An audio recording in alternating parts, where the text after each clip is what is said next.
Hi నమస్తే. 31లోగా కొన్ని financial ట్రాన్సాక్షన్స్కి సంబంధించిన విషయాలు మనం గమనించాలి. ఇవన్నీ అప్డేట్స్ చేసుకోవాలి. ఒకటి ఫస్ట్ లోకర్.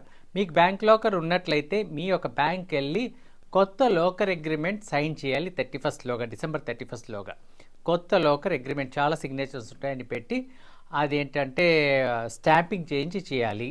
ఒకటి. రెండు, మీ యొక్క ఐటీ రిటర్న్స్ ఫైల్ చేయడానికి కూడా డిసెంబర్ 31 ఎక్స్టెండెడ్ డేట్.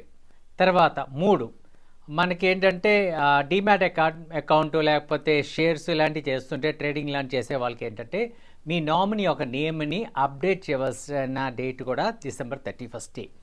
తర్వాత వచ్చినట్లయితే మీ ఆధార్లో ఏదైనా మార్పులు కానీ చేర్పులు కానీ ఉన్నట్లయితే అది అప్డేట్ చేయడానికి ఫిజికల్ అప్డేట్కి చేయించడానికి 31 దాటిన తర్వాత వెళ్తే ₹50 పే చేయవలసి ఉంటుంది.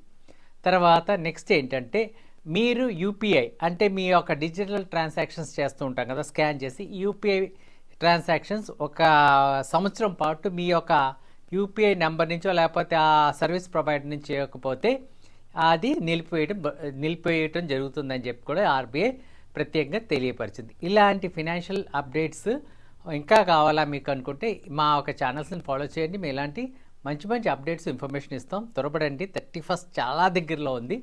మీ యొక్క ఫినాన్షియల్ ట్రాన్సాక్షన్స్ యొక్క ఇన్ఫర్మేషన్ని మీరు మీ యొక్క సంబంధిత వెబ్సైట్లు కానీ లేకపోతే మీ బిజినెస్ కన్సల్టెంట్ కానీ లేకపోతే మీ ఫినాన్షియల్ కన్సల్టెంట్ని కలిసి మీరు దాన్ని అప్డేట్ చేయండి. Thank you.